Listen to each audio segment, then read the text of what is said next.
taken that into like my life. I'm entirely, I'm so non-wasteful. I won't waste Yeah. anything, as a Yeah. result of being taught that by my mom. Yeah, I'm the same. So it's exactly it. I ate the ice cream entirely, even though it was horrible and I wanted to throw it away, but I paid for it. Therefore, it was like that that sort of training that my mum gave me. That you're gonna get it down, yeah, is what I did. So yeah, no bueno, man. Bad for your No, health, yeah, bad yeah, for yeah. your health. Finish everything that's on your plate. That's what people like. Yeah, our parents. Well, I don't know your parents. My parents certainly born in 1947, straight after the war, and they were taught you eat everything on your plate because their parents were during the war and you didn't have enough. So Yeah, you yeah. know, I think it's just generally our generation. Our generation have been raised by parents that knew privation, essentially, and yeah, been trained that way. So there we go, folks. Do you finish your plate? Do you waste your food? Do you, if you buy something you don't like, do you leave it, or do you kind of just scoff it down anyway because you've paid money for it? Let me know in the comments, man, because this is a cultural behavior we need to examine. Anyway, welcome everybody to Brainfood Live on Air, bringing it to you every Friday, no fail. It is episode 312, 312 episodes we've been doing. Someone asked me the other day, the week actually, yesterday, say, Hung, have you ever missed the Brainfood Live? And I was thinking, you know what, I might not have done. It's been going every week, apart from maybe a few outages, maybe 2 or 3 outages where literally the electricity's gone off. And there may have been like the odd Good Friday and stuff, where we've just like not done it that week because of the Good Friday. Anyway, great to have you all here. Friends, just wanted to make sure you can hear me okay. I think basically by people saying and responding to my question, they can hear me fine here on Crowdcast. We are broadcasting this obviously on LinkedIn as well. So if you're watching this on my LinkedIn, do let me know in the comments whether the audio is fine. I do believe we're also broadcasting this on Rob's LinkedIn. I think Adam's doing as well, a couple of other people. So if you're watching it on any of those LinkedIn's, folks, just do a quick sound check, audio check. Can you hear and see me okay? Okay, good stuff. Thank you, Rob. Appreciate you letting me know. Folks, before we kick off into the conversation, of course, we have to thank our sponsors for this show. Every week, an organization comes in and says, you know what, we want to keep this conversation going. Very important. The dialogue continues in our industry to make sure we're sharing information and connecting our peers together. This week is, of course, one of the, if not the kind of most appealing and cool type of ATSs out there in the market. It is Ashby, of course. I don't know of a single company that's looking to upgrade an ATS where this company is not mentioned as amongst one of those options. So they're obviously doing something very right. They're constantly rolling out with new product features as well, which are very impressive. I do believe they're starting to do things like automated note taking and stuff like this, which is coming into having a full service AI enabled type of experience for recruiters. So if you are in the market looking to upgrade your ATS, I do believe Ashby needs to be a business you should demo. I think that's pretty clear. All right, I've shared the link into the chat stream there. Do check it out. All right, Adam Gordon, good to see you as ever. I think your shirt is definitely whiter than mine. It tells me that there's a limit to how many times you can wash a white shirt, isn't it? You just need to just turf them after a couple of washes, I believe. yeah, but you're like Barack Obama and like Elizabeth Holmes in that you wear a uniform, right? So you wear the same clothes every day, and so that you don't have to think about it in the morning, right? You're like Steve Jobs. Uh, So on you should Brainfood turn Live, over your yes. shirts a bit more often there. Yeah, I've just noticed how yellow this shirt is. It's not meant to be this color. I'll just have to call it cream or something. Anyway, Adam, good to see you. Why don't we quickly review the newsletter before we get on with the show? What was your thoughts on last week? Anything interesting in particular you want to talk about? Yeah, absolutely. Again, loads of great stuff in there. Hard to pin down the specific things I want to focus on, but I did enjoy the article, which is about the comparison between generative AI and polyester. So back in the Mm, 20th love century, this. the invention of polyester really revolutionized the textile industry in that everybody started being able to mass produce like everything from, you know, jackets and trousers and kilts and whatever you want. You could get polyester, absolutely everything. Until there was a backlash and people realized that it was kind of tacky and actually it wasn't very good quality. It was cheap and nasty, and people stopped using it. So they had to completely revert the sort of process and go to more of a selective use of polyester and mixed polyester with other things as well. A couple of days ago, somebody messaged me on LinkedIn and said, "Hey, look, do you think that you guys could build a solution which will turn raw CVs into beautiful, like formatted, branded CVs for internal use?" And I said, "We're not going to do that, but why do you ask?" He said, "Because I've been trying so damn hard to get ChatGPT to do this, and it doesn't work." And I'm like, "Well, no, it doesn't work because and likewise, people are finding that ChatGPT is not very good for building your interview questions and your job adverts and your job descriptions because it's just too basic." And that's the comparison. The comparison is everyone's gone, "Wow, generative AI," just like they went wow to polyester. But the realization now is that there needs to be a slightly different approach. Still a wonderful, wonderful invention, but there is the mass adoption needs to have a bit more nuance and sophistication. You're on mute. I'm sure it was great what you were saying. It was, yeah. I was about to say there's a cool factor as well with when it comes to polyester. Sure, like once it becomes ubiquitous, that's when it loses its cachet and it's like, oh right, it's not particularly special. And I believe that's going to happen with Gen AI content. So think about all of the magic that was there. I remember, was it 2 or 3 years ago, was when I first discovered some sort of AI generated thing, and I tweeted out, I think it was Instagram, like 10 images of hung with these like bizarre generations, and everyone's like going, wow, I can't believe it.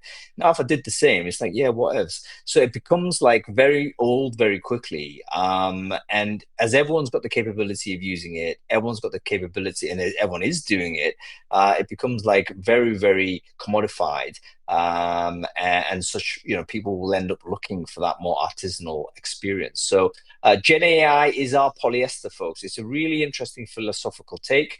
I thought it's relevant for us in terms of engagement, marketing, content marketing, and all the rest of it. So I've shared the link in the chat stream. Have a look. All right. Martin Burns wrote an interesting article about RPO and how it needs to evolve. I think he's done some study into this subject. I think the headline was, "It's not dying, it's evolving."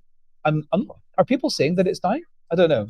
I've not heard that particularly, but anyway, it kind of reinforces it's not dying, it's evolving. But there needs to be a real value towards more of a strategic impact.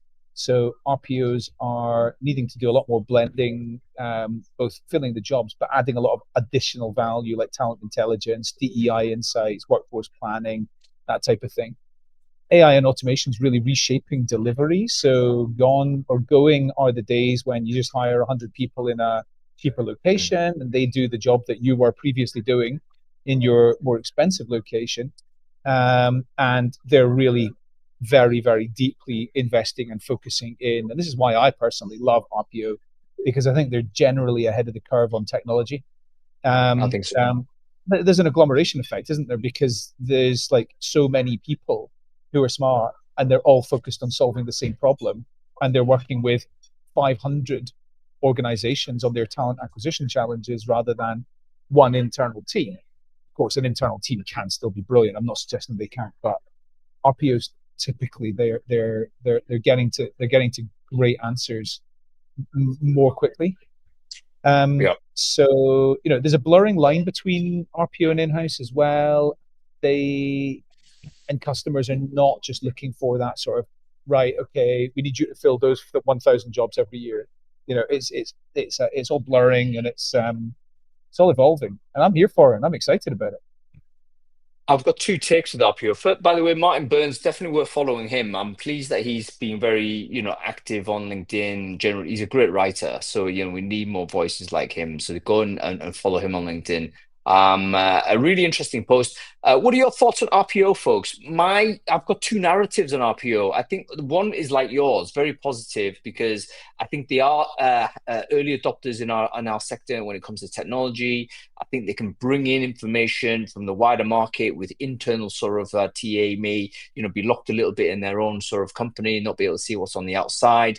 They can potentially be a very interesting consultancy type service, which is not just bums on seats, but be able to provide advice in terms of, do you even need a bum on a seat? Maybe it's an agent force that you need. So we're seeing a bit of that from some of the RPOs out there. I saw yesterday in the CIPD, Hudson RPO in particular. However, there's also a negative take, and the negative take is there may be like a big data privacy problem now when it comes to how you operate with RPO. Like the all value of an RPO is, you know what, we're going to embed this person into your team. It's going to just work seamlessly. They're going to use all of your tools. It's going to be this, and that. Now I'm thinking, all right, that's going to be like, it's not clear how that works with AI anymore because are they going to bring their own tech into your business? That probably they can't do that. Or are you going to then let them use your tech? I mean, is that something you can do? Who owns the IP? Who owns the liability? I think all of those questions are, for me, a little bit confused. So I think there's a negative and positive image as to where RPO is. I'd love to know what your thoughts are, folks. Are you a bull or a bear when it comes to the RPO market? Let me know in the comments.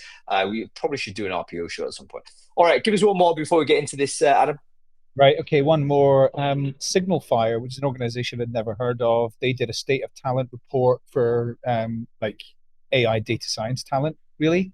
And one of the things that they said was that entry level hiring is collapsing in big Yeah. tech and startups. They've cut new grad hiring by 50%, roughly 50% since 2019. So AI budget cuts have meant fewer junior roles. Of course, I wonder what the impact of this is in 5 years' time when there's not as many people coming through. Anyway, the top AI labs are really winning the, let's call it war for talent. I know people hate that phrase, but I quite like it. AI, like the big AI labs are really winning that war. Anthropic is interestingly outcompeting OpenAI and DeepMind.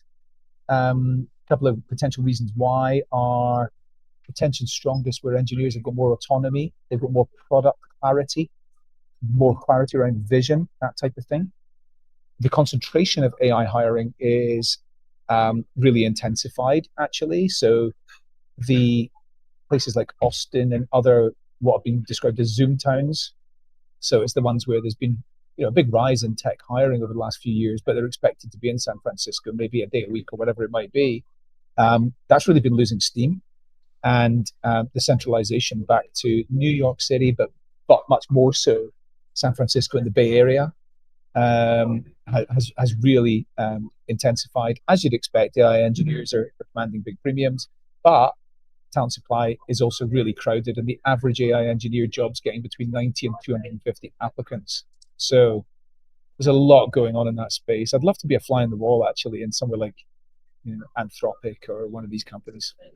Windsurf. Yeah, I mean, there's more news to come. I mean, crazy talk about 10-figure salaries and stuff. That's crazy for an employee, man. That's absolutely insane.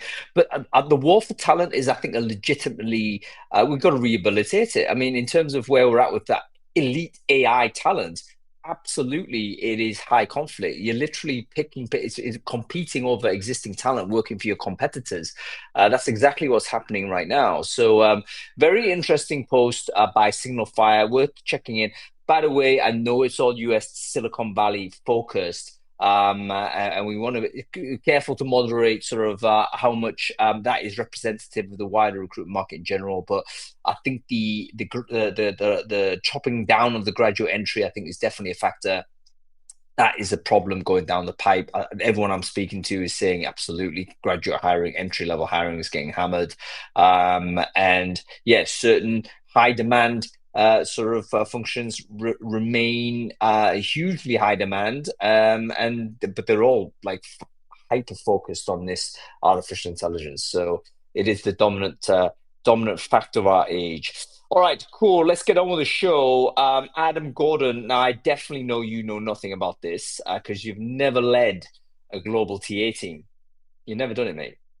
You've led a team that's distributed, so you've got something to offer. So maybe you can offer that. Have you ever managed anybody outside of the UK? I mean, there's a start. Actually, I'm not sure I have managed anybody outside the UK. I've managed like outsourced teams outside the UK, but not actual employees. I don't think so.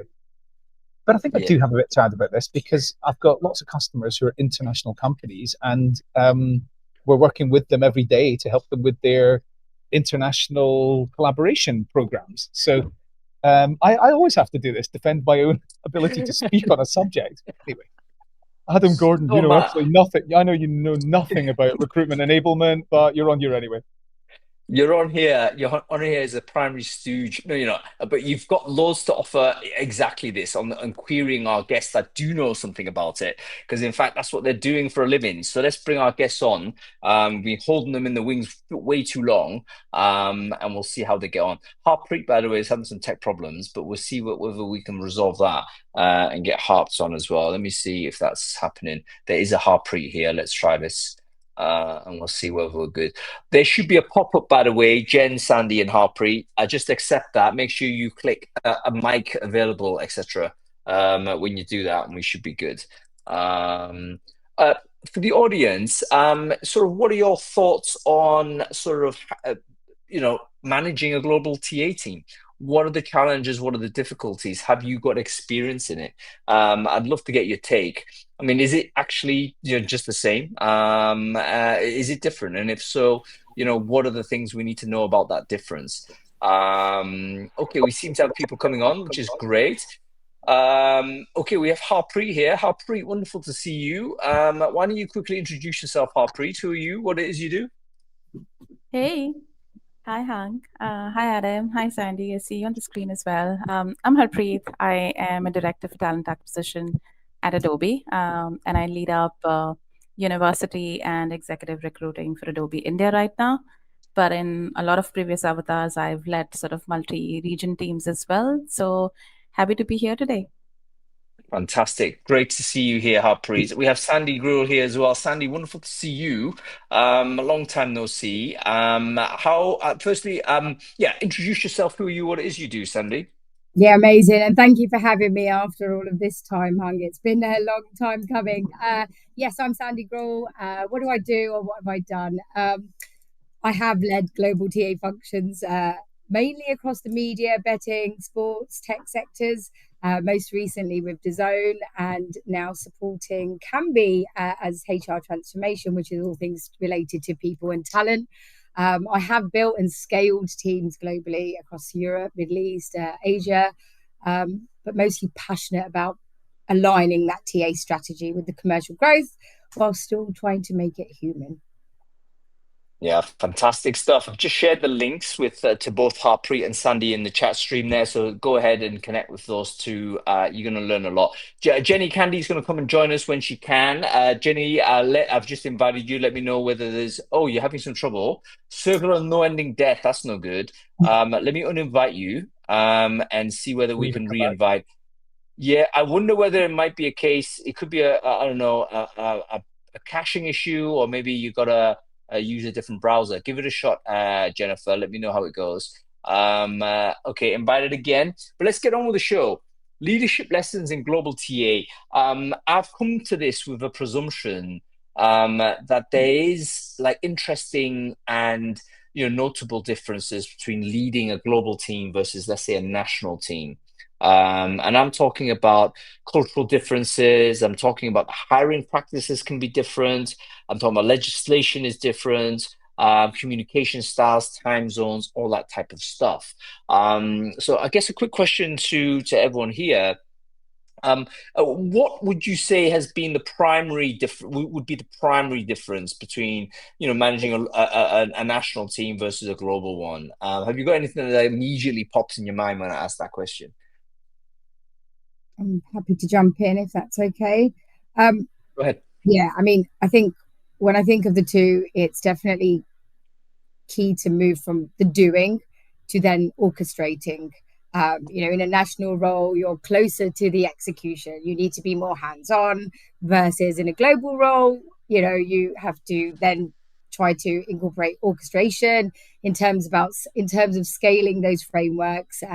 You're dealing with multiple complexities like time zones and some of the things you've already mentioned. So it's about balancing consistency with those cultural nuances, and influencing without trying to directly control those things, right?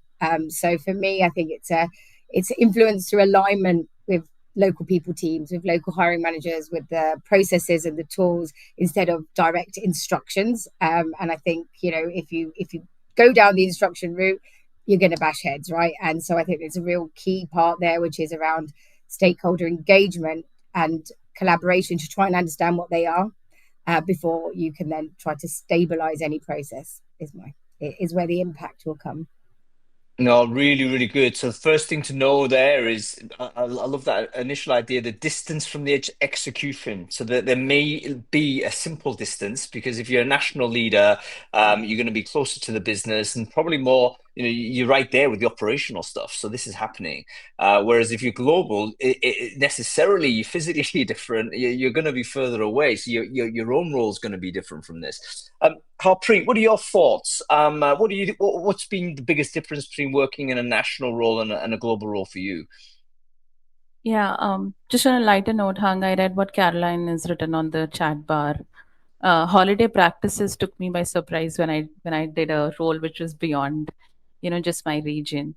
But I think cultural nuances sort of are the biggest element, because they impact the way you interact with people. They impact the way processes can differ, and they impact the way legislations come into the picture. So I think cultural diversity and variances is the most significant. And it can start with as little as, how do you even take your rec and take meeting? How do you even get prepared for that, right? Then how do you sort of approach candidates, like, in India, whilst it's absolutely okay for us to pick up the phone and talk to somebody and even do a cold call, it might not necessarily be so in, say, the Middle East region, say specifically Israel or Egypt, right? And you would need to sort of block time, take permissions, right? So it's very different. And I think uh, largely understanding people is what one should start with. The process part of it, the legislation part of it, is going to be a daily discovery. But I think trying to give yourself time to understand the people nuances is really, really the one that sort of stands up, distinct from doing a national role versus doing a more global role. Yeah, really important point. I want to go straight to something that's bugging me straight away on this. On reporting and KPIs. Yeah. Because I think part of the reason why people want a global role, like the business wants a global role, probably because they don't want to interface with every local manager, and they want to just speak to one global person. You're the person that tells me everything about TA in my business, my global business.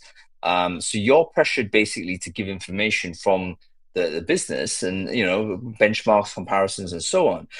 However, if there's local nuances that are very different in terms of just how people want to communicate, then is it even possible to have like standardized benchmarks on that? So for instance, let's say in India, as you mentioned, Harpreet, it's much more real-time calibration, much more on the phone, text, whatnot, far less about scheduling stuff in diary.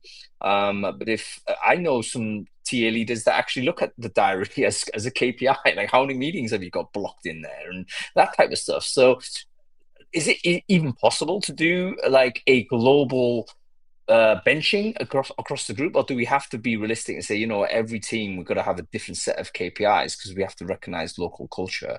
What are your thoughts on this? Harpreet, go with you first, and then we go with Sandy on her input. Sure.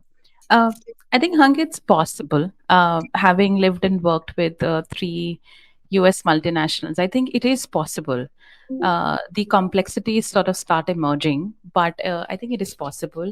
I think what is useful is to have some core KPIs which are across the board. So, for example, I would want to believe all organizations, all recruiters, all hiring managers strive for candidate experience. The elements of that candidate experience can vary country by country, but ultimately, at the heart of it, I would want everybody who's interviewing at Adobe right now to have a great candidate experience. So you can have some core KPIs, and then you can have some contextual KPIs as well, which are sort of specific and relevant to your country, right? For example, if you're striving for, say, internal mobility and you're looking for internal talent development as well, now that could vary country by country as well, right? So I think it is possible, though the core KPIs of can be different from contextual KPIs. Another example is around time to fill, right? Or time to offer accept, right? Now, time to fill in India versus anywhere else would be very, very different. I mean, we have the fun notice period clause in India, right? Whereas most other countries possibly do not have that, and you just need to wait for the BGV and you can be onboarded. So I think time to fill in that context is useful for a global business leader to be aware of, right? But if you just look at absolute data, you might feel that a particular region is not doing as well as others, right? So I think contextual KPIs make all the difference, and I think if communicated and agreed well in advance, very possible to manage. It's a very necessary term, contextual KPIs, because it is the case that hiring in different territories is going to take different amount of time. And we all know that, particularly in the US, everyone's at will contracts. Therefore, the notice periods, actually, there's very minimal notice periods. Therefore, you should be able to recruit faster. Whereas countries where there's like extended notice periods or notice periods that are actually timed or locked to a schedule, I think Poland does this. I think essentially Polish people, correct me if I'm wrong, but I think what happens if you resign, it's like you just go to the end of your next month or something. So it's not only the month, but so let's say you resign in June, your month notice starts 1st of July, so that you can only possibly start on the 1st of August. So all of that then impacts, when this person is going to start for your business. It's pretty clear. So contextual KPIs, that's hugely complex, isn't it, Sandy? I mean, that sounds like that's going to dominate all your time. Is that even practically feasible? Definitely. And Harpreet, I would literally, it feels like you've just taken the same paragraph I was going to say, because the only additional thing I'd add, especially having covered the Indian market, is, the ball changes completely, because we don't even have the opportunity to look at or focus so much on time to fill. Is that candidate going to show up on that day? And historically, candidates will often take 1 or 2 or 3 or 4 positions, offers, and then decide the day before which one they're going to take. So to your point, absolutely use those core global KPIs. So time to hire, quality of hire, etc. Great, but always contextualize. So I think for us, one region, it might be a win to do it in 30 days. In others, it's a red flag. So I think I've probably used methodologies around segmenting data by regions and role type and funnel stage. And again, it's, who are you reporting this data to? Success is not just about numbers, it's about how the process health, again, Harpreet, the things that you described, which then shows the amount of effort TA have put in. And as a leader, how you enable them. Yes, I know you love that, Adam. Enable TA to be able to present that data to back up what the state of play is for those recruitment drives. So yeah, it's definitely dashboards should be region filterable with narrative layer is my take on this. What's the state of the ATS sort of the products to help people do that? Are they actually designed for global sort of contextualization of KPIs like this? Because it seems to me that most ATS is just presumed there's like one territory, and the reporting is going to just default to one thing, and it's like that's going to be very tricky to deal with. Adam, I think you it seems as if you're desperate to say something. So do you have a thought on this? No, sorry, you misread my body language there, and I have no comments on that particular issue, other than, of course, the more globally enabled the applicant tracking system, likely to be the ones with the less features that talent acquisition teams actually really want. So, of course, the ones that come with other ERP systems or other HRIS systems have probably got the best global capabilities, and I'm talking about Workday and SuccessFactors and Oracle, but they're not necessarily the ones that are so feature rich as the likes of an iCIMS or a Smart Recruiters. Yeah, just jumping in there, Hung, I think this is where integration with your HRIS becomes amazing and pivotal in being able to track people that are no-shows, for the example I described. But I know that's not always possible with some ATSs or HR systems, but that's always been an additional support to try and get those metrics. Very interesting. Okay, what are the reason? So I guess global TA leader, one of the reasons is basically simplification of the reporting line and giving sort of a method for the C-level to better understand what's happening, state of play with TA. What are the reasons might someone kind of create this role of global TA? Are there any other things that sort of like, Sandy, let's go to you on this actually. When you've taken an opportunity like that, what was your brief? Like, what was the objective you were given? Brief?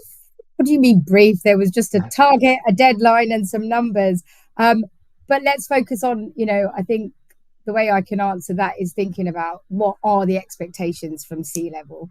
It's speed, it's quality, and cost, right? Which is, if possible, and again, I'll always keep drawing to this, the collaboration with working with our HR teams is being able to then measure the business impact. So for me, it's very much aligning the workforce plan with the wider business targets, margin targets, and market launches. And I think those are the key drivers that have then helped me as a leader think about a strategy to execute against that. So it's literally breaking it down, whether it was location strategy, if it was D&I, or if it was workforce. I think, speed, quality, and cost are table stakes. Hey, Yeah, Jen. really, really good. Hi, I'm on the phone. I mean, it's a good test of corporate and global, because I've seemed to have this issue with any global company I've worked with, where we have such stringent firewalls that you can't get into anything.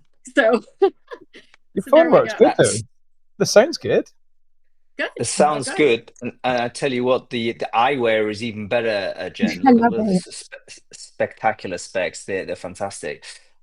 Jennifer, wonderful to see you. Why don't you quickly introduce yourself? Who are you? What it is you do? Sure.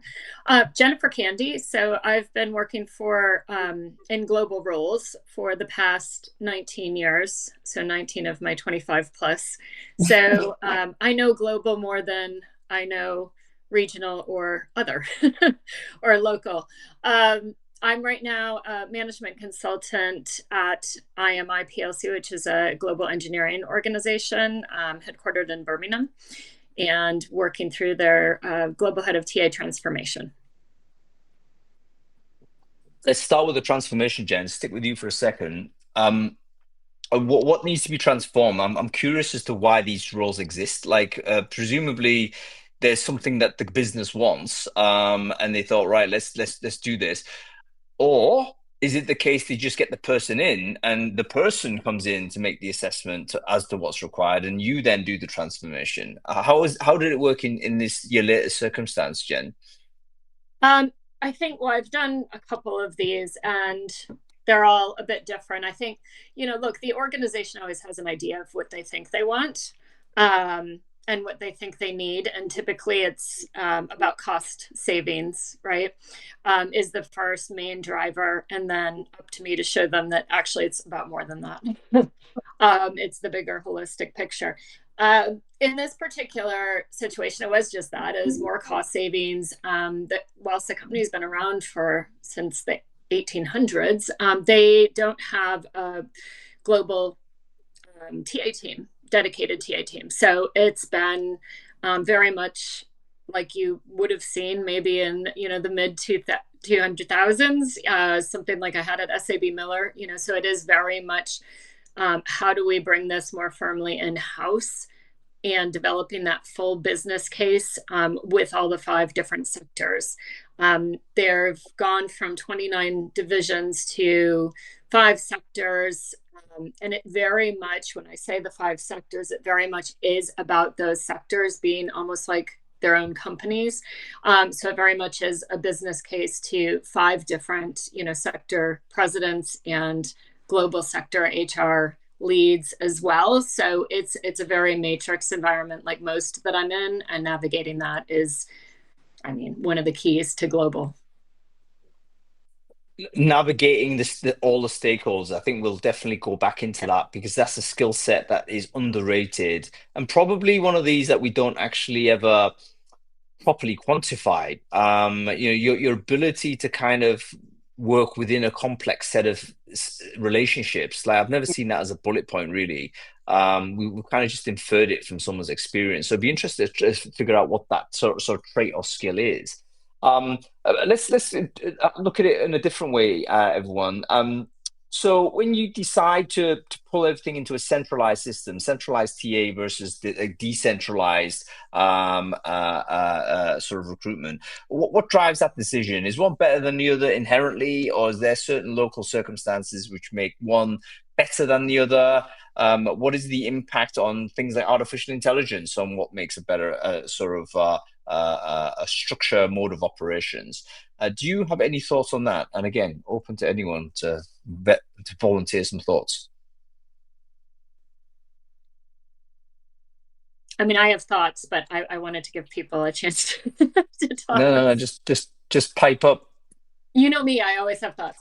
So I'll just shut up, and if somebody doesn't say something, I'll talk. But look, I think we're going through a bit of a change right now, at least what I'm seeing, from back in the day, everybody doing what I'd call a more traditional centralized model, right? To one that is bringing up more of the importance of functions or specializations. So I think it's how can we get that level of expertise globally within the TA teams? So I'm starting to see more of a change to having global TA teams segmented around, say, digital technology and data, right? Or a global TA team for engineering specifically. And then bringing those all together under that, global head of TA. And look, I don't think there's any, when people say best practices, there's no necessarily right or wrong to your structure. It has to be what is suitable and what works for that organization. So first and foremost, I'd go in and take a look at how is organization structured now? What is it that they're trying to achieve in terms of that structure as well? Why are they structured like that? And what are the overarching strategic initiatives and goals that we need to lean into? And then how are others structured to be able to support them in the best possible way? And if I go back to the IMI scenario, for example, first and foremost, I wanted everything to kind of centralize, go in your traditional regional structure. Do we do that? I hemmed and hawed about different things. And I'm going in with more of a sector specific. So having a global TA sector manager for each of the different sectors, and some double hatting on sectors where the sector was a bit smaller. And then them reporting into a global sector HR lead and matrixing to the global head of TA. So different than I probably would have proposed in the past, but I think what is going to be needed for this particular organization to enable it to be successful and drive the strategy. Go ahead, Harpreet. I think go ahead.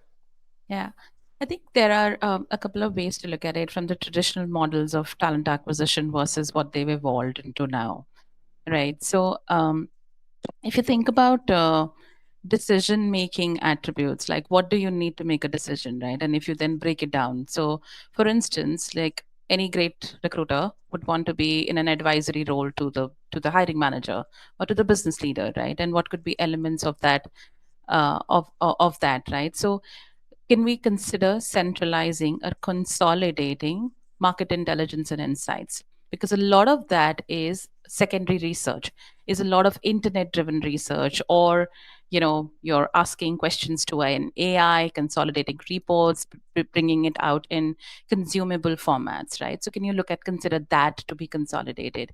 Can you consider first level core KPI reporting to be consolidated? The contextualization can happen in region, but can you look at consolidating data and reporting of performance, of your charter, in a consolidated fashion? There's a lot of conversations around talent communities, pipeline generation, and much like a sales function, the lead generation concept, right? So when you're building talent communities, you first want to know what's the lay of the land. You want to have early cursory conversations with candidates, do like a dipstick on their interest, etc. Can you consider consolidating those from like a particular region or an area, right? So I think there are ways and means of how do you consolidate and what do you consolidate. But what stays sort of in region, local, and has a high touch is always going to be more customer advisory, more front facing with the business, more direct communications with the candidates. So I think those roles possibly will need to stay non-consolidated, centralized. But the others, there are sort of opportunities. For example, even talent marketing.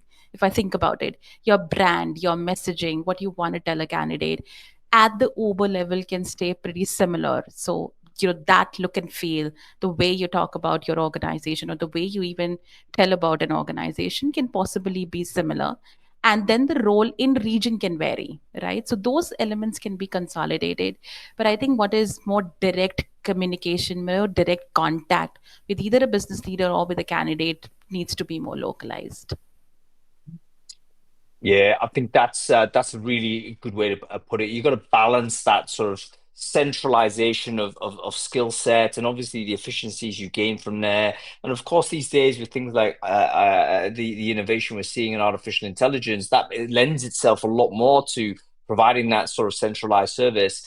But when you're speaking to candidates and actually engaging with those folks, it seems to me that pretty obvious that person on the ground is going to be just a superior option for lots of reasons, for communication style, for local nuance, local knowledge of local legislation. You can't expect, recruiters to know the employment law across, however many different countries. So native sort of recruiters in clustering in places where they need to be. And I guess that applies to sectoral specificity as well, doesn't it? It's like, you want someone who basically has credibility with the people that you're recruiting for. As close as you can you get do in that terms of their first, affinity. right? So you have that lens of, so just to be clear, when I was saying like we do say global for the sector, they're not all sat in one location. Right? So you've got a globally dispersed team that there's an art and a science to all of this. You need to understand, where is the hiring coming from?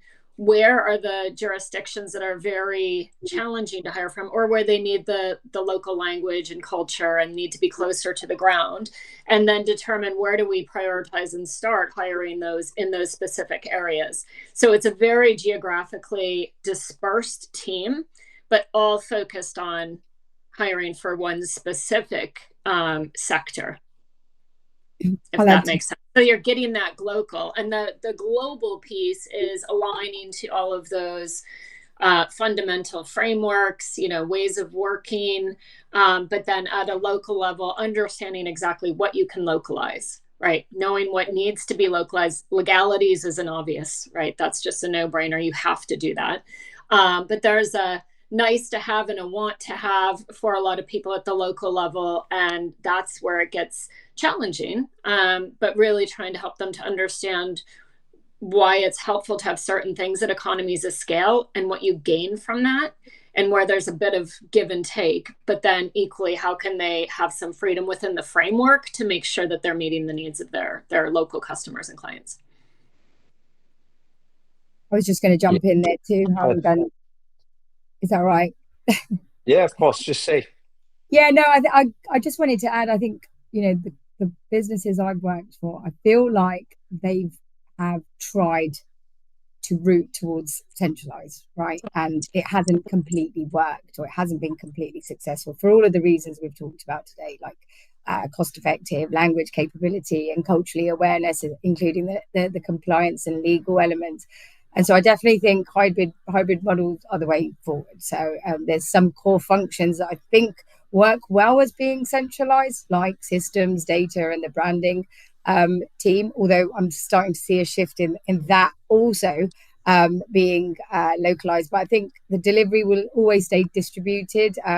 So I have like a model of maybe, I don't know, 80-20, where 80% is global and then 20% is localized. So they could be things like the job adverts, and as we keep mentioning, compliance steps. But you just need to flex it where it affects the candidate's experience and onboarding, because then that all plays a bigger part into the business process, and providing a good service. So I think it's definitely hybrid, and I think we just got to really focus on balancing all of the must-haves versus, the must-haves from a global, this is how TA should operate, versus actually what are the local nuances that are going to make this TA team successful and ultimately meet the business demand. So it's a balance of efficiency and relevance, I would say. Yeah, really good. A couple of questions on cross-cultural differences. Do we try and universalize kind of a TA culture across the company and say, you know what, like for example, let's say Adobe, famous company, you say, hey, Adobe recruits like this, and then you have a bunch of things that, hey, everyone in Adobe, if you work in recruiting, you adopt this approach, and then roll that across. Or do you accept, actually, you know what, that's not going to work in certain territories, therefore it's actually a mistake to try and universalize. We've got to just have like respect for local practices and not try and like push one set across the piece. I've mentioned Adobe, Harpreet, not to necessarily invite you to speak specifically on it, but it was the brand just on my mind right there. So maybe you would want to comment a little bit on that idea. Like, how do you do this? Is it even worth trying to do a universalized like cultural way of doing it? I think, I mean, not just at Adobe, but even in my earlier organizations at Microsoft and Hewlett Packard, I think there is, of course, a way of working that is sort of, communicated and articulated globally. So we have a hiring at Adobe process. Microsoft also had their version, and so did HP, right? But I think there is a lot of liberty and freedom to sort of blend it to the ways of working in country as well. So while at the heart of it, you know what you're doing, so your process part of it stays pretty similar across the board. Your intent to attract top talent stays pretty similar across the board. Your interview guidelines stay pretty similar across the board. How you assess is in at Adobe, for instance, our core is obviously and always going to be our 4 core values, right? But then you sort of align, like what could be being genuine could possibly mean similar across the globe, but owning the outcome in regions could be different than what it could be maybe in another country, right? So I think most organizations, large setups, would have like a global way of working, like your North Star, your anchor points that you need to run after, right?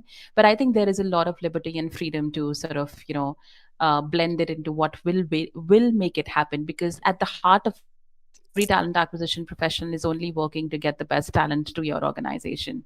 So I think there you get a lot of flexibility. Yeah, really, really interesting. Okay, noticing sort of where we're at time, I want to get to the point where we're talking about like mistakes that people typically make stepping into a global TA role for the first time. Everyone starts, I guess, from a national role, right? I mean, you're not born into it. You do a national role, I guess you get promoted in. What would you say are things that you've got to bear in mind in order to, give it a good success? Any thoughts on this? Sandy, let's go to you on this. I think, because not saying the current situation, but you started just a new job recently, I believe, right? Only a couple months or so ago. So what have you learned in that sort of flow in that last couple of months? You thought, you know what, this has really set me in good stead to be a success here.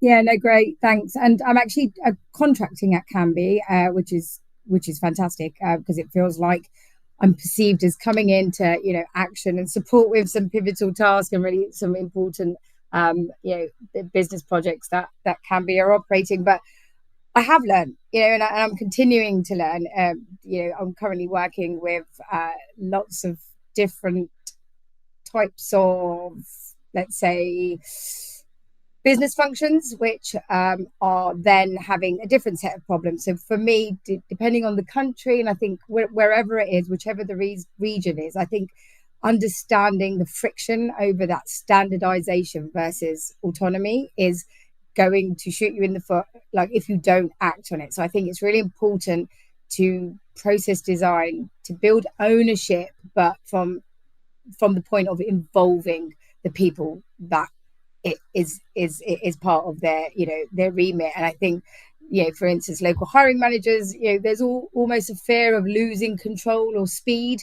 And I think I've had personally, not at Canby, in various different roles, had pushback on me trying to come in and have some quick wins versus doing things iteratively, those standardized tools or global SLAs.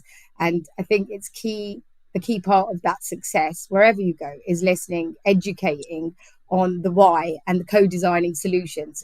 We all know one size doesn't fit all. So it's not about enforcing, it's about alignment of what does this business function need in this location and why, and how can we, get TA to support. So for me, it's a combination of working collaboratively, but also being able to influence the why. Why do we need to change? And whether you bring the data to the table to back that up.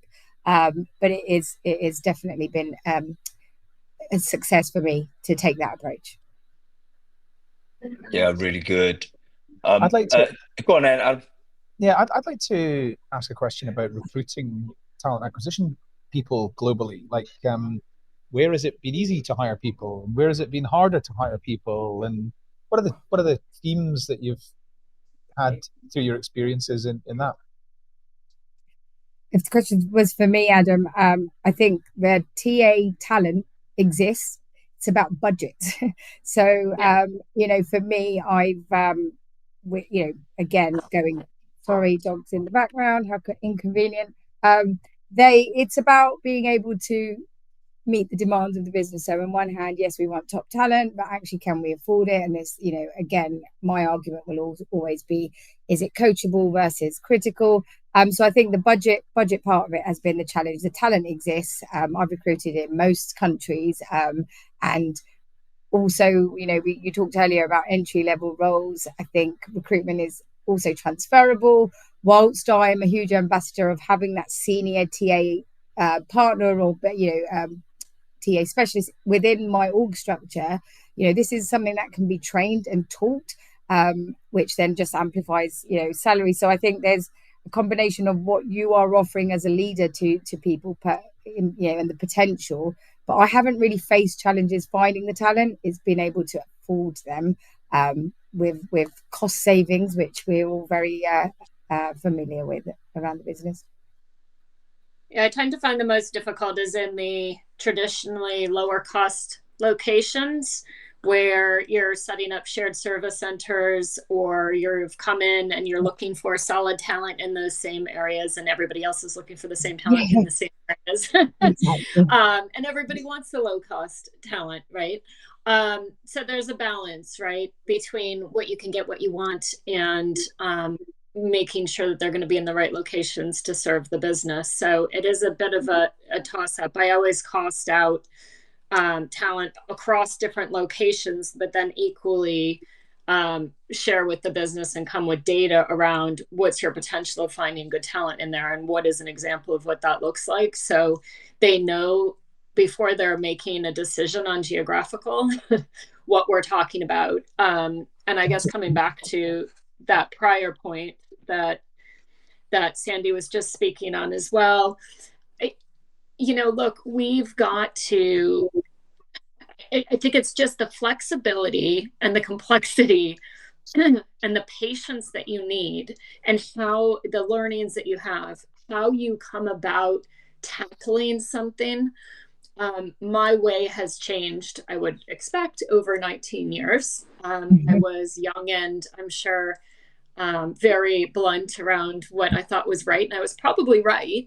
But the way in which I've gone about things has changed completely. Knowing when is the right time and the readiness of the organization to chew on something, to absorb something, or are they sitting, 3 to 5 years away and they need these certain steps to get there? How you influence, and that takes a very long time, right? I would say, global roles aren't for the faint-hearted.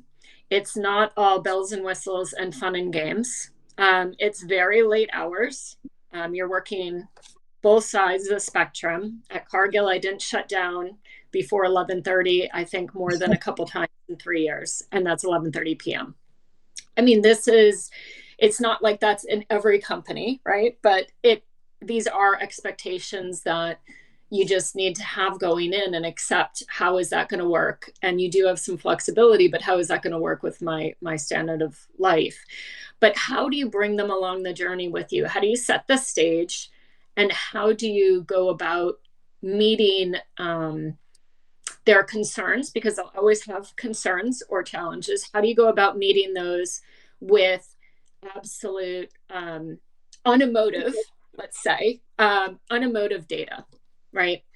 I'm always going to be, I'm a passionate person. I very much care a lot about getting things through, but I've loved kind of being on the consulting side now and taking that consulting arm to say, here's the brass tacks, here's your concerns, here's something we can do, here's what we can flex, you want that, might not recommend it, but if we're going to go that direction, here's how we could do that, here's another option, so always coming in with a level of, how do I meet them where they are, truly understanding what their concerns are, because there might be a misunderstanding in there as well, coming back with as much data as you have, and sometimes you don't have as much as you'd like to be able to counteract it. And having, I think my last part would be having the long game in mind. When you're in recruitment, we tend to love the highs and lows. At least I do. I quite liked it for my sentence. You've got the highs of something great, and then yes, there's very much the lows as well. But it really kept you on your toes. When you're in a global role, you've got to have the long term in mind, right? Your quick wins will be, or they were not even quick, but your wins or highs will be, oh God, I had that horrific call with that president, finally got him over the line on something. And that's a big win for you. I'm like, I'll live on that for like 3 months, right?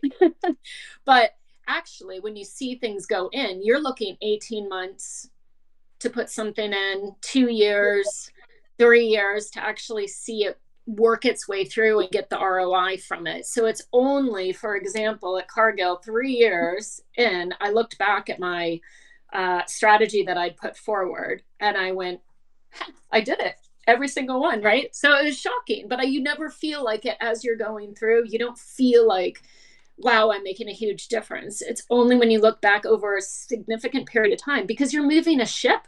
You're not moving a little dinghy, right? You're moving a massive, tank. And that takes time and it takes a lot of patience. But there is some fun in there. I mean, I like it because you do make change on a very, very big scale. Yeah, I mean, you're telling. Thank you, Jen, for that monologue. Really great to get to sort of trace that emotional journey.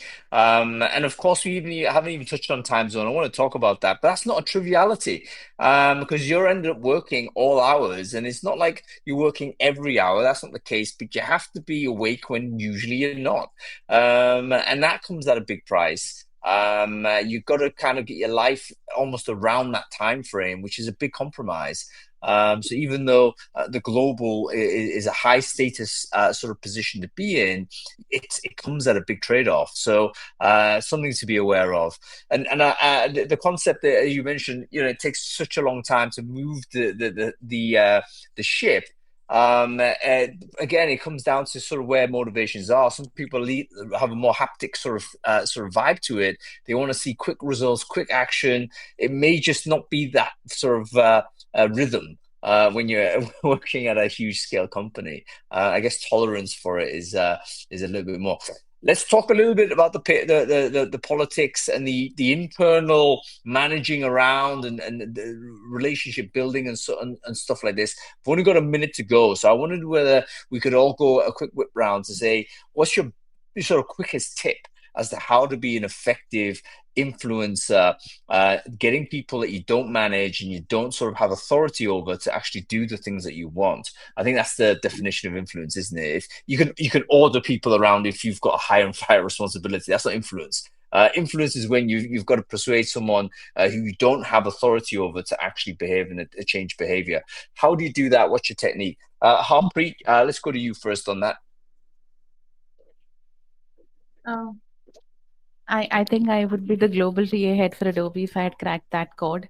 So yet to get there, but I think influencing is sort of very person specific as well, right? I think understanding and acknowledging, right, like what's in it for the other person as well, like why is this important, what's in it for you as well. I think trying to get early on the ask and sort of setting the stage correctly, honestly, and with genuinity, I have seen that works the most, right? I think being transparent really sort of helps in influencing as well. Of course, at the professional side, carry data with you, carry facts with you. Be prepared. Know your topic, know your subject really well, right? But also be vulnerable. I was wanting to say this to your earlier question, Hang. When you're taking on a global role, you should be prepared to be surprised every day. You will know so much. You will not know so much more than you know.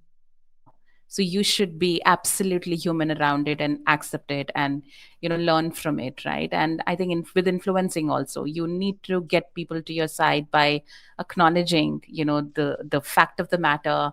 Why do you need their support? What's in it for them, or what's in it for the company as well? Calling out the risks up front, I think also really helps. And those are some things that I've tried whenever working on a global project. I think the moment you can tell somebody that you need them, I think you put them on a little bit of an elevated level, and mostly people sign up for that, right? Every human likes to be given credit for, or likes to be validated with great work. And I think if you can give a little bit of that at a very human level, Adobe or not, it really works. Yeah, really good. Loads of things that were interesting there. The sense that, you can't know everything, but you might feel pressured to say you know everything. Of course you can't. And, understanding the people who, the motivations of the people that you're trying to influence are absolutely critical. Thank you, Harpreet. Sandy, your view, how you do the influencing bit? Yeah, absolutely. So start with listening. Understand the business and the markets, become that business partner, become commercially acute, right? Understand what you're delivering against, team dynamics before you're trying to overhaul everything together. Build that credibility. And I'll say this, it's definitely been the biggest learning of my career trajectory has been about collaboration with other business teams and functions. We all have the same goals, so build that credibility and partnerships, whether it's global or local, and don't chase perfection. I mean, we've said it a few times. Chase progress, small steps, especially when it's something new. It could be a startup, it could be reorganization. I think that's just really important thing to be aware of, is we can't fix everything at once, but understanding how you communicate that to the business as well and prioritizing that. And lastly, I guess, never underestimate the power of visibility and relationships across the borders. I think that's definitely been something very powerful that I've learned a lot from. So yeah, bring humility, adaptability and humor, and enjoy it. Yeah, fantastic. Again, loads of advice, particularly on the visibility aspect, like credibility building, influencing. A great deal of that is actually also getting people to know who you are and what the heck you do and what you stand for. And that's a bit of internal marketing, right? You got to do some internal marketing about, and by the way, internal marketing can sometimes be external marketing as well. But it's about profile raising. It's not just about getting your head down. That's not the role.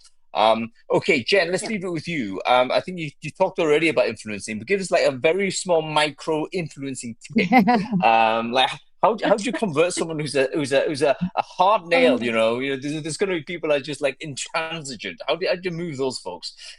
Yeah, well, I have a master's degree in counseling psychology, which does help. But I think you've got to change your style and way for each person. What's really helped me is I don't care if they're the CEO, everybody has somebody they report into, right? Everybody has their concerns, what they're stressed about. The CEO has the board, or they've got their, everybody has something. So try to understand what their ego needs are, right? What's most critical to them? How do they like to show up? How can you make them look good, right? And what's going to be the levers that you need to pull that will make them sit up and listen, right? But then beyond that, it's everything that Sandy said. It's socialization, visualization, bringing them on the journey. Honestly, being able to create decks that are short, sweet, but able to visualize and absolutely tell a story is an art. And it's taken me years to get there. And I feel like I'm finally gotten there. Right? But it does so much in terms of influencing to back yourself up. And I'll never go to a meeting without a 1-pager or 2 pages or something to fall back on to bring up. Yeah, to have some tooling to help you communicate, a visual prop is really, really important. I've learned that myself doing Brainfood. Like, typically it's just two sort of us on camera, but having something on screen is probably something I need to start bringing in a bit more into play. All right, listen, we're out of time. We could continue talking forever on this topic. Such an interesting one to keep tracking into. Friends, thank you so much for joining us. Good luck on your magnificent careers, by the way. You've left me so far behind. It's a little bit embarrassing. I've never even had a regional role. Now, regional meaning like within a business. It says like, that's right. So, by the way, don't put me into management. That's a bad idea. Okay. Thank you, Harpreet. Wonderful to see you. I know it's super late for you, so thank you for joining us at a late time over in India. Sandy, great to see you. We'll hopefully catch up soon, my dear. Jen, thanks for soldiering on and cracking through the tech to get on screen finally as well. Great to get your input as ever. Patience. Hopefully I'll see you soon as well. Yeah. Okay, we'll say goodbye to these ladies here. Adam, I think you've got to shoot, haven't you? You've got to do some paddle or something. So I guess it's time to say goodbye, I believe. Let's see. Yeah. Yes, Adam, Okay. see you later, Bye. mate. Bye. All right, that's it, everyone. Thanks for watching. We'll be back as ever. Brainfood Live just never stops. It's absolutely relentless. Next week, we've got a super important show for you. It is expanding scope. TA needs to do more than just TA. Because guess what? Talent acquisition is all about expanding external headcount. It's all about caring only about the payroll. It could well be that is already at peak. Companies may no longer be on that onward growth period. We might actually be permanently shrinking the size of permanent headcount as companies get more efficient with technology and AI. At which point, what we in TA have got to do is really expand scope into different areas of business enablement. How do we become the function that helps a business achieve its objectives? Sometimes that might be hiring permanent headcount. Sometimes it might be hiring a non-permanent head. Sometimes it may be hiring nobody at all or deploying some other solution. That's what we're going to be talking about next week, folks. We're going to be speaking with a bunch of recruiters who've actually gone and done that. And in fact, we've got none other than Johnny Campbell, the legendary Johnny Campbell, CEO of Social Talent, joining us for this. He's going to help basically lay the land in terms of, okay, here's how recruiters go from professionals go from just a narrow TA scope to something much bigger and hopefully more future fit. Make sure you sign up for that, folks. The show is up and running. We'll be back same time next week. We'll see you then.